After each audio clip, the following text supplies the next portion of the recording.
وأقول في القرآن ما جاءت به آياته فهو الكريم المنزال.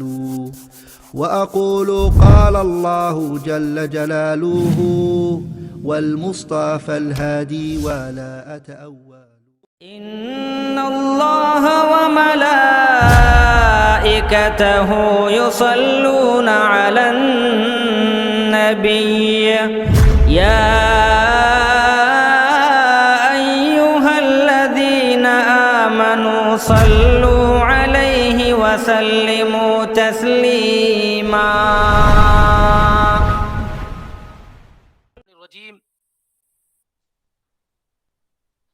لقد كان لكم في رسول الله أسوة حسنة. سبحانك لا علم لنا إلا ما علمتنا إنك أنت العليم الحكيم. رب اشرح لي صدري ويسر لي أمري واحلل عقدة من لساني يفقهوا قولي. رب زدنی علما، اللہم رب زدنی علما. ہم اور آپ ایک ایسی شخصیت، ایک ایسی پرسنالٹی کی سیرت اور سوانح کو پڑھ رہے ہیں، سن رہے ہیں، جو ایک انقلابی شخصیت تھی، ایک ایسا ریولیوشن اور انقلاب پیدا کرنے والی شخصیت تھی جس سے دنیا کا نقشہ ہی بدل گیا. اور تنے تنہا اللہ کے رسول صلی اللہ علیہ وسلم نے وہ انقلاب پیدا کیا کہ قیامت تک اس کے اثرات کیا ہے محسوس کیے جائیں گے اور جانے جائیں گے. ایک عرب نے آدمی کا بول بالا کر دیا. تنہات اللہ کے رسول صلی اللہ علیہ وسلم جب آپ نے اسلام کا اظہار کیا اور اسلام کی بات لوگوں کو بتائی اور آپ نے محنت کی، اور اس محنت کا نتیجہ یہ ہوا کہ رفتہ رفتہ ایک قافلہ بنتا گیا، ایک جماعت بنتی گئی، اور یہاں تک کہ ایک وقت وہ آیا کہ دنیا کے آدھے سے زیادہ حصوں پر مسلمانوں کی حکمرانی اور مسلمانوں کا قبضہ ہو گیا. آپ صلی اللہ علیہ وسلم کی نبوت سے پہلے کی زندگی کو ہم اور آپ پڑھ رہے تھے، اور پچھلے ہفتوں میں ہم اور آپ نے اللہ کے نبی علیہ الصلاۃ والسلام کے متعلق، پچھلے ہفتے میں خاص طور سے ہم اور آپ نے یہ سیکھا، یہ پڑھا، یہ جانا کہ کن لوگوں نے اللہ کے رسول صلی اللہ علیہ وسلم کو دودھ پلایا، یعنی وہ کون سی خواتین ہیں. آپ کی والدہ کے علاوہ صہیبہ اور حلیمہ نے دودھ پلایا. آپ کے رضائی بھائی بہن کون تھے؟ اور اسی طریقے سے ہم اس آپ صلی اللہ علیہ وسلم کے ساتھ جو شق صدر کا واقعہ پیش آیا، انسیڈنٹ جو واقعہ ہوا آپ کے سینوں کو چاک کرنے کا، اس کے متعلق ہم نے پڑھا کہ جب پہلی مرتبہ یہ حادثہ اس وقت ہوا جب اللہ کے نبی علیہ الصلوۃ والسلام 4 یا 5 سال کے تھے اور حلیمہ السعدیہ کے ہاں تھے، تو پہلی مرتبہ آپ کا سینہ اس وقت چاک کیا گیا. اور دوسری مرتبہ جب اللہ کے نبی علیہ الصلوۃ والسلام معراج تشریف لے جا رہے تھے تو اس موقع پر بھی آپ کا سینہ چاک کیا گیا. اور یہ 2 مرتبہ ایسا آپ صلی اللہ علیہ وسلم کے ساتھ آپ کی زندگی میں صحیح قول کے مطابق ہوا.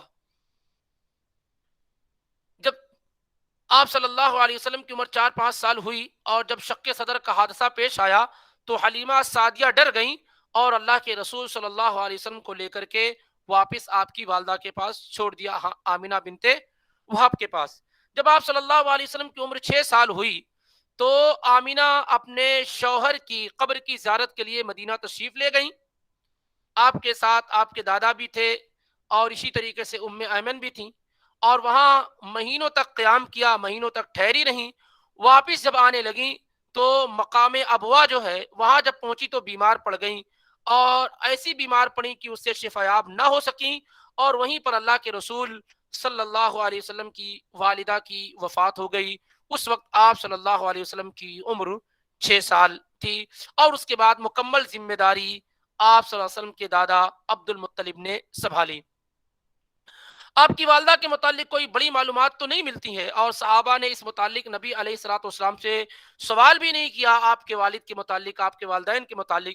البتہ صحیح مسلم میں روایت ملتی ہے کہ اللہ کے رسول صلی اللہ علیہ وسلم نبی اور رسول بنائے جانے کے بعد جب آپ مدینہ میں تھے تو آپ نے اللہ رب العالمین سے اجازت طلب کی.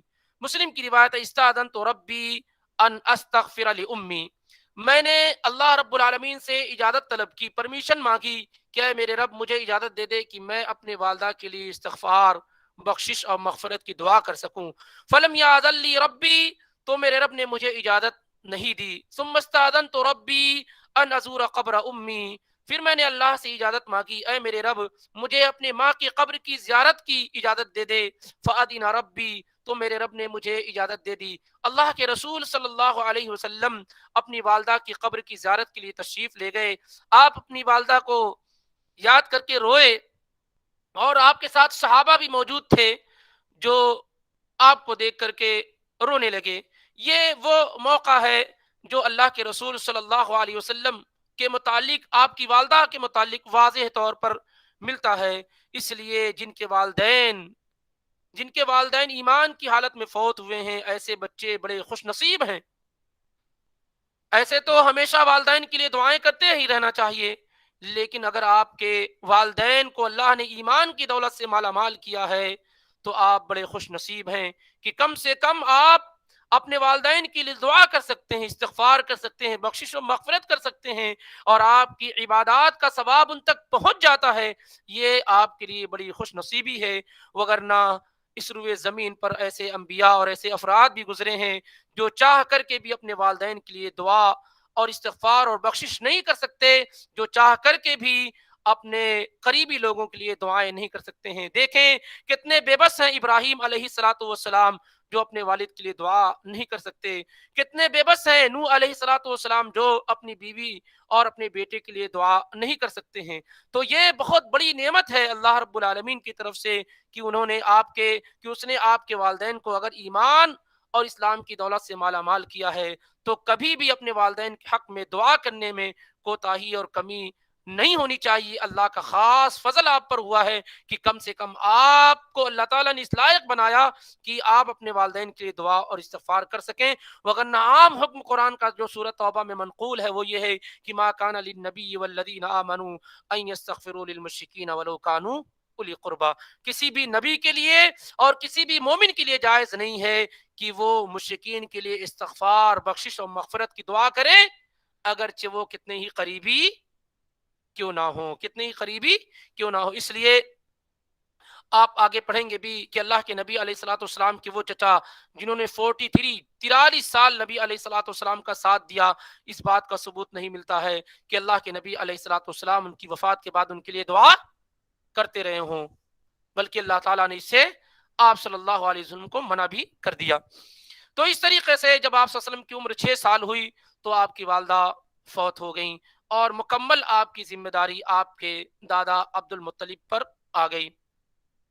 عبد المطلب نبی علیہ السلام سے بہت ہی زیادہ محبت کرتے تھے اور ہمیشہ اپنے ساتھ رکھتے تھے، حتیٰ کہ وہ رئیس آدمی تھے، وہ لیڈر آدمی تھے. جب وہ کعبہ کے پاس بیٹھتے تھے ان کی چادریں لگائی جاتی تھی، بچھتے وہاں بیٹھتے تھے وہ، اور وہیں سے وہ فیصلے کرتے تھے، ڈیسیزن لیا کرتے تھے. تو وہ ہمیشہ اللہ کے رسول صلی اللہ علیہ وسلم کو اپنے ساتھ رکھتے تھے. لیکن یہ معاملہ بھی زیادہ دنوں تک نہ چل سکا، اور جب آپ صلی اللہ علیہ وسلم کی عمر 8 سال 2 مہینے 10 دن کی ہوئی تو آپ کے مشفق دادا عبد المطلب بھی فوت ہو گئے. اور اس طریقے سے اللہ کے نبی علیہ السلام 8 سال کی عمر میں پہنچتے نہ والد رہے، نہ والدہ رہیں، اور نہ ہی دادا رہے. اور وفات سے پہلے عبد المطلب نے آپ کی پوری کفالت کی ذمہ داری اور آپ کو ابو طالب کے حوالے کر دیا، جو اللہ کے نبی علیہ السلام کے بالکل سگے چچا تھے. ان کو یہ ذمہ داری دے دی اور یہ وصیت کر دی کہ میرے اس بیٹے کی تربیت میں اور ان کی کفالت میں کوئی کمی نہ کرنا. اور اس کے بعد عبد المطلب کی وفات کے بعد وہ پوری ذمہ داری ابو طالب نے سنبھالی. یہ بھی بعض روایات میں آتا ہے کہ یہ الگ بات ہے کہ روایات میں کافی کلام موجود ہے کہ جب اللہ کے نبی علیہ السلام کے دادا کی وفات ہوئی تو اللہ کے نبی علیہ السلام ان کی ناش کے ارد گرد گھومتے اور دادا کو دیکھ کر آپ صلی اللہ علیہ وسلم روتے رہتے تھے. بہرحال 8 سال کے بعد پوری ذمہ داری ابو طالب پر آئی جو آپ صلی اللہ علیہ وسلم کے چچا تھے، جن کا ذکر اس سے پہلے ہو بھی چکا ہے. اور وہ ایسی ذمہ داری انہوں نے سنبھالی کہ 8 سال کے بعد سے لے کر کے وفات تک وہ اللہ کے نبی علیہ السلام کے کفیل رہے، نبی علیہ السلام کو پروٹیکٹ کرتے رہے، نبی علیہ السلام کا ڈیفنس کرتے رہے، نبی صلی اللہ علیہ وسلم کا دفاع کرتے رہے، اور بہت ہی محبت کرتے تھے اللہ کے رسول صلی اللہ علیہ وآلہ وسلم سے. جناب ابو طالب بہت محبت کرتے تھے. اور سب سے بڑی بات یہ ہے کہ جب 40 سال کے اللہ کے نبی علیہ الصلوۃ والسلام ہوئے تو آپ نبی اور رسول بنائے گئے. ابو طالب کا دین اور تھا، نبی کا دین اور تھا صلی اللہ علیہ وسلم، لیکن اس کے بعد بھی وہ ہر جگہ اسلام کے ساتھ رہے، مسلمانوں کے ساتھ رہے، اللہ کے رسول صلی اللہ علیہ وسلم کے ساتھ رہے. یہ الگ بات ہے کہ انہوں نے اسلام قبول نہ کیا، لیکن ہمیشہ اللہ کے نبی علیہ الصلوۃ والسلام کے شانہ بشانہ کھڑے رہے. اور جب تک ابو طالب زندہ رہے کافروں کو یہ جرأت نہ ہو سکی کہ وہ اللہ کے نبی علیہ الصلوۃ والسلام کو نقصان پہنچا سکیں، اور ہر طریقے سے وہ کھڑے رہے. جب آپ صلی اللہ علیہ وسلم کی عمر 50 سال کی ہوئی تو ابو طالب کی وفات ہوئی. ابو طالب کی وفات ہوئی جن کا ذکر اس سے پہلے ہو بھی چکا ہے. اللہ کے نبی علیہ الصلوۃ والسلام نے بڑی کوشش کی کہ ابو طالب اسلام میں داخل ہو جائے، اور آخری وقت میں بھی اللہ کے نبی ان کے پاس گئے صلی اللہ علیہ وسلم. بخاری کی روایت ہے اس وقت بھی آپ نے فرمایا قل یا امی لا الہ الا اللہ، اے چچا جان لا الہ الا اللہ پڑھ دیجئے، کلمۃ احاج بہا عند اللہ، میں اسی کلمے کی بنیاد پر اللہ رب العالمین سے گفتگو اور محاجہ بات چیت کر سکوں گا، بحث کر سکوں گا آپ کے لیے. لیکن ابو طالب کو کلمے کی توفیق نہ مل سکی، اور مرتے مرتے انہوں نے کہا انا علی ملت عبد المطلب، کہ میں عبد المطلب کے دین پہ میرا خاتمہ ہو رہا ہے. ابو جہل وغیرہ اور دوسرے لوگ وہاں بیٹھے ہوئے تھے، انہوں نے بہت زیادہ ان کو اکسایا کہ کیا مرتے مرتے ابو جو ہے اپنے باپ داداؤں کا دین چھوڑ دو گے، اور اس طریقے سے انہیں توفیق نہ مل سکی، اور کفر ہی کی حالت میں ابو طالب کی وفات ہو گئی. اور اللہ رب العالمین نے یہ آیت کریمہ قرآن میں نازل فرمائی انک لا تہدی من احببت ولکن اللہ یہدی من یشاء. اے نبی صلی اللہ علیہ وسلم آپ جسے چاہیں ہدایت نہیں دے سکتے ہیں، بلکہ اللہ جسے چاہے ہدایت دے. ہدایت اللہ کا کام ہے، بندے کا کام صرف رہنمائی کرنا ہے، گائیڈ کرنا ہے، راستے کو بتا دینا ہے، راستے پر چلانا اور اسلام پر چلانا، ہدایت دینا، یہ اللہ کا کام ہے. بندے کا کام صرف راستہ بتا دینا ہے. اسی لیے اللہ نے کہا انک لا تہدی من احببت ولکن اللہ یہدی من یشاء. آپ جسے چاہے ہدایت نہیں دے سکتے ہیں، اللہ جسے چاہے ہدایت دیتا ہے. یہی وجہ ہے کہ ابو طالب کا جو کردار تھا نبی علیہ الصلوۃ والسلام کے ساتھ، ظاہر سی بات ہے وہ کوئی نہیں کر سکتا ہے. بڑی قربانیاں تھیں ابو طالب کی. انہی قربانیوں کی وجہ سے ایک مرتبہ آپ کے دوسرے چچا عباس بن عبد المطلب نے اللہ کے نبی علیہ الصلوۃ والسلام سے سوال کیا. مسلم کی روایت ہے ما اغنیت عن امک فانہ کان یحوتک ویغضب لک، اے اللہ کے رسول آپ نے اپنے چچا ابو طالب کو کوئی فائدہ نہیں پہنچایا، حالانکہ یہ تو آپ کے وہ چچا تھے جو آپ کے لیے غصہ کرتے تھے، جو آپ کو پروٹیکٹ کرتے تھے، جو آپ کی حفاظت کرتے تھے، جو آپ کے لیے لوگوں سے جنگ کرتے تھے، لڑائی کرتے تھے، پھر بھی آپ نے اپنے چچا کو کچھ فائدہ نہ پہنچایا. تو اللہ کے نبی علیہ الصلوۃ والسلام نے کہا ایسا نہیں ہے، میری ہی دعاؤں کی وجہ سے انہیں جو ہے سب سے کم عذاب دیا جائے گا، اور اگر میں نہ ہوتا تو وہ جہنم کے سب سے نچلے درجے میں ہوتے. تو ابو طالب کو جہنم میں سب سے کم عذاب دیا جائے گا، اور جس کی تصویر یہ ہے کہ انہیں آگ کی جوتی پہنائی جائے گی جس سے اس کے شعلے دماغ سے نکلیں گے. یہ سب سے کم اور ہلکا عذاب ابو طالب کو دیا جائے گا. اور اس کی وجہ صرف یہ ہوگی کہ انہوں نے اللہ کے نبی علیہ الصلوۃ والسلام کو بہت سپورٹ کیا، بڑی خدمت کی. تو اس طریقے سے جو ہے 8 سال کے بعد اللہ کے نبی علیہ الصلوۃ والسلام کی مکمل کفالت جناب ابو طالب کرتے رہے. ابو طالب بڑی عزت کرتے تھے اللہ کے رسول صلی اللہ علیہ وسلم کی، اور بہت ہی احترام کرتے تھے. ابو طالب غریب آدمی تھے اور ان کے بچے بھی زیادہ تھے. وہ تجارت کی غرض سے شام کے لیے روانہ ہوئے تو ساتھ میں اللہ کے رسول صلی اللہ علیہ وسلم کو بھی شامل کر لیا. ترمذی وغیرہ کی روایت ابو موسیٰ اشعری رضی اللہ تعالی عنہ سے. یہ الگ بات ہے ان روایات میں کوئی بھی روایت ایسی نہیں ہے جو پائے ثبوت تک پہنچتی ہو. جس روایت کے بارے میں کہا جائے روایت ثابت اور درست ہے، کیونکہ ہر روایت میں کلام موجود ہے. تو یہ جو سفر کا واقعہ ہے جو آپ شام میں کے لیے روانہ ہوئے ابو طالب کے ساتھ، تو ان روایات میں کافی کلام موجود ہے، اس لیے اس کو ایسے ہی سمجھنے کی کوشش کرنی چاہیے. تو شام کے بارڈر پر جو ہے جب پہنچے جس کا نام بسرا تھا، وہاں جب اللہ کے رسول صلی اللہ علیہ وسلم پہنچے ابو طالب کے ساتھ، اس وقت عمر آپ کی 12-13 سال رہی ہوگی، 12-13 سال رہی ہوگی. اور ابن الجوزی نے بالضبط لکھا ہے کہ 12 سال 2 مہینے 10 دن کی تھی جب آپ ابو طالب کے ساتھ شام کے لیے تجارت کی غرض سے روانہ ہوئے تھے. تو وہاں ایک راہب رہتا تھا، ایک پادری رہتا تھا جس کا نام جرجیس سرجیس اور دوسرے نام بھی بتائے گئے ہیں، اور اس کا لقب بحیرہ تھا، اس کا لقب بحیرہ تھا۔ تو جب بصرہ مقام پر پہنچے اللہ کے رسول صلی اللہ علیہ وسلم اور آپ کے ساتھ ابو طالب اور دیگر لوگ، تو وہ راہب نکل آیا، اپنے گرجے سے نکل آیا اور ابو طالب کے پاس آیا اور کہا کہ یہ لڑکا کون ہے؟ تو ابو طالب نے کہا یہ میرا بھتیجا ہے۔ تو کہا یہ سید العالمین ہے، یہ رحمت للعالمین ہے، یہ نبی ہیں۔ اور اسی طریقے سے انہوں نے اللہ کے نبی علیہ الصلوۃ والسلام کی جو مہر نبوت تھی اسے بھی تلاش کرنا شروع کر دیا، یہاں تک کہ اسے پا لیا۔ تو ابو طالب نے پوچھا کیسے تمہیں معلوم ہوا کہ یہ نبی ہیں؟ کہا کہ جب آپ آ رہے تھے آپ لوگ تو کوئی شجر اور حجر ایسا نہیں تھا، کوئی درخت اور پتھر ایسا نہیں تھا، مگر کانا یسلم علی النبی صلی اللہ علیہ وسلم، مگر یہ کہ وہ اس نبی پر، اس بچے پر جو ہے سلام کر رہا تھا اور سجدہ کر رہا تھا۔ ولا تسجد الا لنبی، اور درخت اور پتھر یہ کسی نبی کے علاوہ کسی اور کو سجدہ نہیں کرتے ہیں۔ تو اس طریقے سے یہ معلوم ہو رہا ہے کہ یہ نبی ہیں اور ان کا ذکر ہماری کتابوں کے اندر موجود ہے۔ پھر یہ بھی ہے کہ بعض مرسل روایات وغیرہ میں یہ بھی موجود ہے، جس کو شیخ البانی وغیرہ کہتے ہیں کہ قابل قبول ہے، وہ یہ ہے کہ بحیرہ راہب گیا اور اس نے ان تمام لوگوں کے لیے، پورے سرکل والوں کے لیے کھانا تیار کیا اور کھانا لے کر کے آیا ان کے پاس۔ اس وقت بھی اس نے کہا کہ دیکھو جہاں یہ آپ کا بھتیجا محمد بیٹھے ہوئے ہیں وہاں پر جو ہے سایہ کر رکھا، بادلوں نے سایہ کر رکھا ہے۔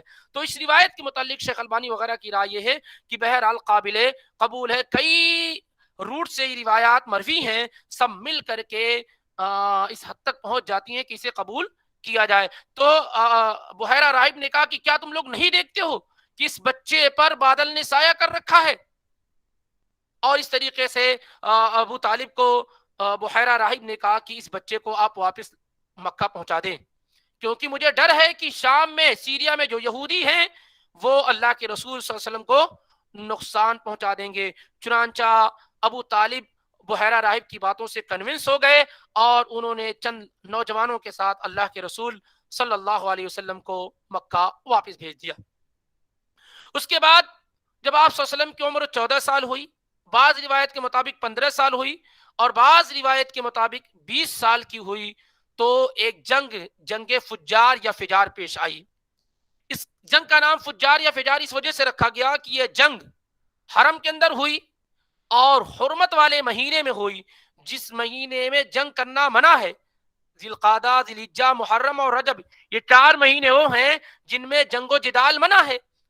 اس وجہ سے اس جنگ کا نام جنگ فجار یا فجار رکھا گیا، کیونکہ حدود حرم میں ہوئی اور حرمت والے مہینوں میں ہوئی۔ یہ جنگ دو قبیلوں کے درمیان ہوئی، قریش بنو کنانہ یہ ایک طرف تھے اور قیس اعلان جس میں چھوٹے چھوٹے بہت سارے قبیلے شامل تھے ایک طرف تھے۔ تو قریش اور کنانہ یہ نبی علیہ الصلوۃ والسلام کا قبیلہ تھا اور قیس اعلان دوسروں کا تھا، دونوں کے اندر یہ جنگ ہوئی۔ شروع میں قیس اعلان کے لوگ قریش اور کنانہ پر بھاری پڑ گئے، لیکن دوسرے ٹرم میں پھر کنانہ اور قریش کے لوگ قیس پر بھاری پڑ گئے۔ اور اس جنگ میں نبی علیہ الصلوۃ والسلام کا کردار یہ بیان کیا گیا کہ نبی علیہ الصلوۃ والسلام تیر اپنے چچاؤں کو دیتے تھے اور تیروں کو تیار کرتے تھے۔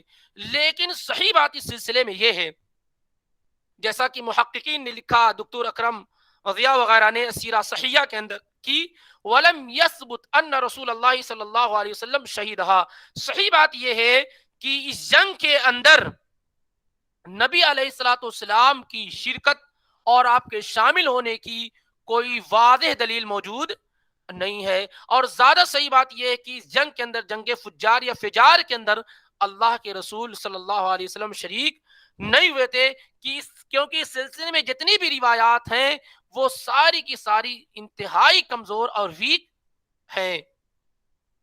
اور یہ بھی کہا گیا ہے کہ نبی علیہ الصلوۃ والسلام کے پہلے سسر خدیجہ بنت خویلد، خدیجہ رضی اللہ تعالی عنہا کے والد محترم، اسی جنگ فجار یا فجار میں کیا ہے، مارے گئے تھے۔ اس جنگ کے اندر بہت خون خرابہ ہوا، بہت سارے لوگ کیا ہے، قتل کیے گئے۔ اس کے چند مہینوں کے بعد ایک ایگریمنٹ ہوا عبداللہ ابن جدعان کے گھر میں۔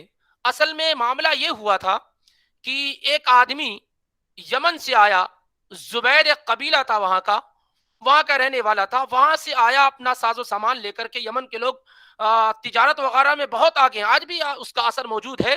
تو وہ وہاں سے سامان لے کر آیا، قبیلہ زبید کا رہنے والا شخص، اور مکہ میں آس بن وائل السہمی سے فروخت کر دیا، بیچ دیا۔ لیکن آس بن وائل نے اس کی قیمت نہیں دی، حق نہیں دیا۔ تو یمن سے آیا ہوا وہ شخص کئی قبیلوں کے پاس، جو مکہ کے قبیلے تھے ان کے پاس مدد کے لیے گیا، اور لوگوں نے کوئی توجہ نہیں کی۔ جب اس نے دیکھا کہ کوئی توجہ نہیں کر رہا ہے اور میرا حق یوں مارا جا رہا ہے، تو ایک پہاڑ تھا مکہ کے اندر، آج بھی موجود ہے، ابو قیس نام کا، ابو قیس، جبل و ابی قیس جس کو کہتے ہیں، وہ اس پہاڑ پہ چڑھ گیا اور اس نے اپنی مظلومیت کی داستان کو اشعار میں پرویا، اور اشعار کے ذریعے سے اس نے اپنے آپ پر کیے گئے ظلم کو بیان کیا کہ میں وہاں سے آیا اور میں نے یہ سامان بیچا آس بن وائل سے، اور اس نے مجھے حق نہیں دیا۔ میں نے مدد کی گہار کئی قبیلوں میں لگائی لیکن کسی نے مدد نہیں کی۔ اس طریقے سے اپنے پورے حادثات کو، پورا انسیڈنٹ کو اس نے اشعار کے الفاظ میں اس پہاڑ پر چڑھ کر کے تیز آواز میں، بلند آواز میں پڑھنا شروع کر دیا۔ یہ آواز سنی نبی علیہ الصلوۃ والسلام کے چچا زبیر بن عبد المطلب نے، اور کہا یہ کیا معاملہ ہے؟ اس کے پاس حاضر ہوئے اور کہا کہ یہ معاملہ ہے۔ تو یہ ہوا کہ آس بن وائل سے اس کا حق دلایا گیا، اور اس کے بعد ایک ایگریمنٹ ہوا، ایک عہد ہوا عبداللہ ابن جدعان التیمی کے گھر میں۔ عبداللہ بن جدعان وہ بہت ریسپیکٹڈ انسان تھے، بہت ہی نیک اور صالح انسان تھے عبداللہ ابن جدعان۔ ان کی مثال دی جاتی ہے جیسے حاتم الطائی کی مثال دی جاتی ہے سخاوت میں، فیاضی میں، ایسے عبداللہ ابن جدعان کی مثال دی جاتی ہے، کیونکہ یہ شخص بہت نیک تھا۔ اسی وجہ سے صحیح مسلم کی روایت حدیث نمبر 214 کی، یہ عبداللہ ابن جدعان جو تھے وہ ام المؤمنین عائشہ رضی اللہ تعالیٰ عنہ کے دور کے رشتہ دار بھی ہوتے تھے۔ تو وہ خود کہتی ہیں فقلت یا رسول اللہ ابن جدعان کان یصل الرحم ویطعم المساکین یا ویطعم المسکین، اے اللہ کے رسول، ابن جدعان تھے کافر آدمی لیکن وہ جاہلیت میں لوگوں کے ساتھ صلہ رحمی کرتے تھے، رشتوں کو جوڑتے تھے، وَيُطْعِمُ الْمِسْكِينَ، اور مسکینوں کو کھانا کھلاتے تھے۔ فَهَلْ ذَاكَ نَافِعُهُ، ان کا یہ عمل انہیں قیامت کے دن کچھ فائدہ پہنچائے گا؟ اتنی نیکیاں انہوں نے کی ہیں، یہ فائدہ پہنچائیں گی انہیں؟ اللہ کے رسول صلی اللہ علیہ وسلم نے جواب دیا لا ينفعه، ان کی یہ نیکیاں قیامت کے دن انہیں کچھ بھی فائدہ نہیں پہنچائیں گی۔ انه لم يقل يوما رب اغفر لي خطیئتی یوم الدین، کیونکہ عبداللہ ابن جدعان واقعی بہت خیر اور بھلائی کا کام کرنے والا تھا، لیکن اس نے پوری لائف میں، پوری زندگی میں کبھی یہ نہیں کہا کہ اے میرے رب قیامت کے دن میرے گناہوں کو بخش دینا۔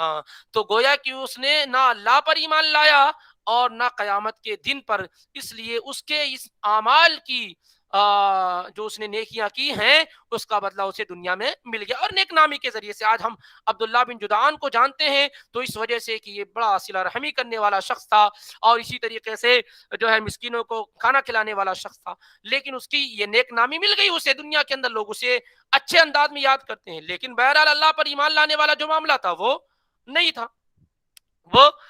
تو عبداللہ ابن جدعان کے گھر میں لوگ اکٹھا ہوئے۔ کون لوگ اکٹھا ہوئے؟ نبی علیہ الصلوۃ والسلام کے خاندان کے بڑے بڑے لوگ، جن میں بنو ہاشم تھے، بنو مطلب تھے، اسد بن عبد العزیٰ تھے، زہرہ بن کلاب تھے، تمیم بن مرہ تھے۔ یہ سارے کے سارے لوگ جو ہے عبداللہ بن جدعان کے گھر میں اکٹھا ہوئے، کیونکہ وہ سب سے ایجڈ تھے اور بڑے شرف اور مقام و مرتبہ رکھنے والے تھے۔ اور وہاں پر ان لوگوں نے یہ ایگریمنٹ کیا کہ مکہ کے اندر کسی پر بھی اگر ظلم کیا جائے گا تو ہم سارے کے سارے لوگ مل کر کے اس ظلم کے خلاف آواز اٹھائیں گے اور مظلوم کی مدد کریں گے، چاہے وہ مکہ کا رہنے والا ہو یا باہر سے کوئی آدمی آئے۔ اگر کسی پر مکہ کے اندر ظلم کیا جاتا ہے تو ہم اس کے خلاف کھڑے ہو جائیں گے، تو یہ جو ایگریمنٹ تھا، یہ جو قسم لی گئی تھی، یہ جو اوتھ لی گئی تھی، اس میں اللہ کے رسول صلی اللہ علیہ وسلم شریک ہوئے تھے، اس میں اللہ کے نبی شامل ہوئے تھے۔ عبد الرحمن ابن عوف کی روایت ہے، کہتے ہیں کہ اللہ کے رسول صلی اللہ علیہ وسلم نے نبوت کے بعد کہا تھا کہ لقد شہدت مع امومتی حلفا فی دار عبداللہ ابن جدعان ما احب ان لی بی حمر النعم ولو دعیت به فی الاسلام لاجبت۔ شیخ البانی وغیرہ نے کئی روایات کو جمع کر کے کہا ہے کہ یہ انشاءاللہ اس کی سند کیا ہے؟ صحیح ہے، اور اس کو قوت اور طاقت پہنچائی ہے۔ یہ کہ کہتے ہیں اللہ کے نبی علیہ الصلوۃ والسلام، میں اپنے چچاؤں کے ساتھ عبداللہ ابن جدعان کے گھر میں حاضر ہوا تھا، اور جو ایگریمنٹ اور حلف لیا جا رہا تھا، اوتھ لیا جا رہا تھا، میں اس میں موجود تھا، اور مجھے یہ ایگریمنٹ سرخ اونٹوں سے بھی زیادہ پسند ہے، اور اسلام کے بعد بھی اگر مجھے اس طرح کے ایگریمنٹ کے لیے بلایا جائے تو میں ضرور لبیک کہوں گا، ضرور حاضر ہوں گا۔ تو یہ جو ایگریمنٹ ہوا تھا نبوت سے پہلے، یہ اس ایگریمنٹ میں اللہ کے رسول صلی اللہ علیہ وسلم کیا ہے؟ شامل تھے۔ واللہ اعلم بالصواب۔ اس طرح کی بہت ساری روایات بھی موجود ہیں۔ امام بہقی نے جبیر ابن مطعم سے اس ایگریمنٹ کا ذکر کیا ہے، اور نبی علیہ الصلوۃ والسلام فرماتے ہیں کہ میں لقد شہدت مع عمومتی حلف المطیبین، جو شریف لوگ تھے، شریف لوگوں کی جو قسم تھی، میں اپنے چچاؤں کے ساتھ اس میں کیا ہے؟ شامل ہوا تھا، اس میں شامل ہوا تھا۔ المہم یہ ہے کہ یہ جو حلف الفضول جو ایگریمنٹ لیا گیا تھا، ایگریمنٹ ہوا تھا، اور ایک طرح سے وہ تو اور قسم لی گئی تھی کہ ہم مظلوموں کی مدد کریں گے، ظالموں کو روکیں گے، اس میں اللہ کے نبی علیہ الصلوۃ والسلام کی شرکت کیا ہے؟ ثابت ہے۔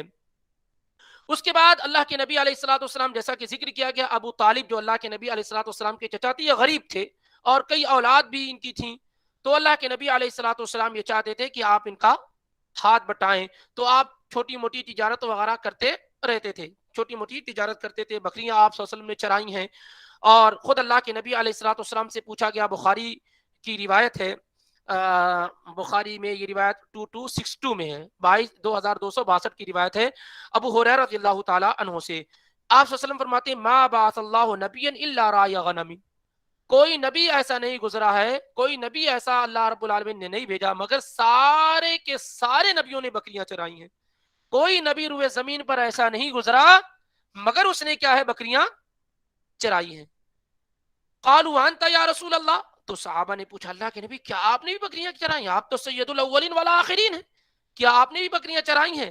تو آپ فرماتے ہیں نام، ہاں میں نے بھی بکریاں چرائی ہیں، وَكُنْتُ أَرْعَاهَا لِأَهْلِ مَكَّةَ بِالْقَرَارِيطِ، میں بھی اہل مکہ والوں کی بکریوں کو چند سکوں کے عوض کیا ہے؟ چرایا کرتا تھا۔ تو یہ بات ثابت ہے کہ اللہ کے نبی علیہ الصلوۃ والسلام نے مکہ میں بکریاں چرائیں، اور اسی طریقے سے جب آپ حلیمہ السعدیہ کے یہاں تھے تو آپ کے جو رضائی بھائی بہن تھے ان کے ساتھ بھی مل کر کے آپ بکریاں چرایا کرتے تھے۔ حافظ ابن حجر رحمہ اللہ نے فتح الباری میں بڑی عمدہ بات لکھی ہے کہ کیوں ہر نبی نے بکری چرائی، کیوں ہر نبی نے بکری چرائی ہے؟ اس کی وجہ یہ ذکر کرتے ہیں کہ بکریوں کے ساتھ رہنے سے نرمی پیدا ہوتی ہے، پھر یہ کہ بکریوں کا ریوڑ اور بکریوں کی جماعت اور سرکل، اس کو ہینڈل کرنا، اس سے لیڈرشپ پیدا ہوتی ہے انسان کے اندر، قائدانہ صلاحیت پیدا ہوتی ہے، ان کو دشمنوں سے، ان کو کیا ہے بھیڑیوں سے بچانا، یہ تمام کی تمام چیزیں۔ تو بکری چرانے میں یہ تمام حکمتیں پوشیدہ ہوتی ہیں کہ انسان کے ہاں نرمی پیدا ہوتی ہے اور لیڈرشپ اس کے اندر پیدا ہوتی ہے، بکریوں کو ہر بکری پر نظر رکھنا، اس کو دیکھنا، اس کو بھیڑیوں سے بچانا۔ تو اس طریقے سے گویا کہ ایک نبی کو ٹریننگ دی گئی ہے، ایک کیا ہے؟ ٹریننگ دی گئی ہے۔ تو یہ اللہ کے نبی علیہ الصلوۃ والسلام کا بکریوں کا چرانا کیا ہے؟ یہ بالکل ثابت ہے، اور ایسے آپ صلی اللہ علیہ وسلم چھوٹی موٹی تجارت بھی مکہ کے اندر کرتے رہتے تھے، اس کا ذکر انشاءاللہ آگے کسی وقت آئے گا۔ عبداللہ بن صائب جن کے ساتھ جو آپ کے بزنس پارٹنر تھے، اور آپ صلی اللہ علیہ وسلم مدینہ جب آئے تو ان کا ذکر بھی کرتے تھے کہ بہت بہترین یہ میرے بزنس پارٹنر تھے، تجارت میں میرے بہت ہی بہترین شریک تھے، سچے تھے، ایماندار تھے، ساری کی ساری چیزیں۔ تو یہ طے ہے کہ اللہ کے نبی علیہ الصلوۃ والسلام جو ہے اپنی طاقت کے اعتبار سے اپنے چچا کا ہاتھ بٹانے کی مکمل کوشش کرتے تھے۔ جب آپ صلی اللہ علیہ وسلم کی عمر 25 سال ہوئی، 25 سال کے جب آپ صلی اللہ علیہ وسلم ہوئے تو آپ جو ہے تجارت کی غرض سے شام روانہ ہوئے، کیونکہ قریش کی ایک خاتون تھیں، بڑی ہی رسپیکٹڈ، مالدار اور حسب اور نسب والی خاتون، بڑی ہی فضیلت والی خاتون خدیجہ بنت خویلد رضی اللہ تعالی عنہا تھیں، جو بہت بڑی تاجرہ تھیں۔ وہ اپنا مال لوگوں کو دیتی تھیں، وہ جاتے تھے فروخت کرتے تھے، اور اس طریقے سے ایک نفع طے ہوتا تھا، اس میں وہ ان کو دیتی تھیں۔ اس طریقے سے اللہ کے رسول صلی اللہ علیہ وسلم بھی خدیجہ رضی اللہ تعالی عنہ کے پاس گئے تجارت کرنے کی غرض سے۔ آپ گئے، آپ نے ان کے ساتھ بات چیت کی، اور خدیجہ رضی اللہ تعالی عنہ نے اپنے غلام میسرہ کے ساتھ نبی علیہ الصلوۃ والسلام کو تجارت کے لیے بھیج دیا۔ اللہ کے نبی علیہ الصلوۃ والسلام کی امانت اور صداقت تو مسلم تھی، طے تھی، اس میں کوئی ڈاؤٹ اور شبہ نہیں تھا۔ پھر یہ ہے کہ آپ صلی اللہ علیہ وسلم جس خوبیوں کے مالک تھے، اس کی بنیاد پر تجارت کے اندر بہت ہی فائدہ ہوا۔ یہ ایک فائدہ ہوا دنیاوی اعتبار سے۔ میسرہ نے اللہ کے نبی علیہ الصلوۃ والسلام کی ایسی تصویر بیان کی، خدیجہ بنت خویلد رضی اللہ تعالی عنہ کے سامنے آپ کی امانت، سچائی، صداقت اور اس طرح سے بہت سارے معجزات کی ایسی تصویر کشی کی میسرہ نے کہ خدیجہ بنت خویلد، جن کے 2 شوہر پہلے ہی ہو چکے تھے اور اب وہ شادی سے بالکل مایوس ایک طرح سے ہو چکی تھی، شادی میں کوئی انٹرسٹ اور رغبت نہیں تھی، کہ پھر سے ان کو رغبت پیدا ہو گئی، اور انہوں نے اپنی سہیلی نفیسہ کے ذریعے سے اللہ کے نبی علیہ الصلوۃ والسلام سے نکاح کا پیغام بھیج دیا۔ باقی باتیں انشاءاللہ آئندہ دنوں میں آپ کے سامنے آئیں گی۔ اللہ تعالی ہمیں اور آپ کو نبی علیہ الصلوۃ والسلام کی سیرت اور سوانے کو بہتر انداز میں پڑھنے، سمجھنے اور اس پر عمل کرنے کی توفیق عطا فرمائے۔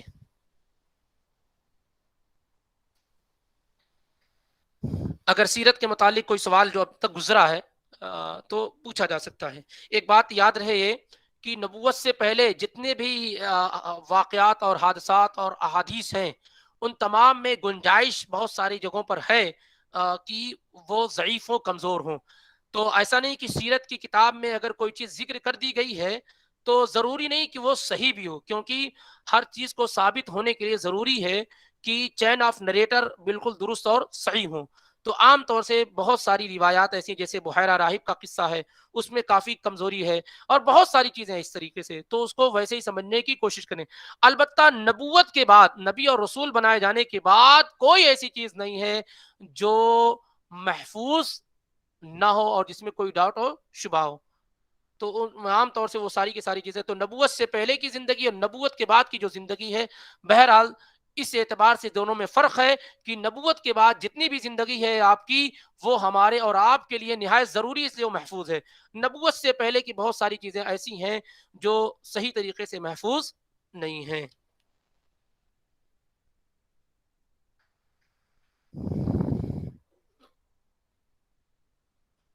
چلیں پھر انشاءاللہ ملاقات کرتے ہیں۔ سبحانک اللہم و بحمدک، اشہد ان لا الہ الا انت، استغفرک و اتوب الیک۔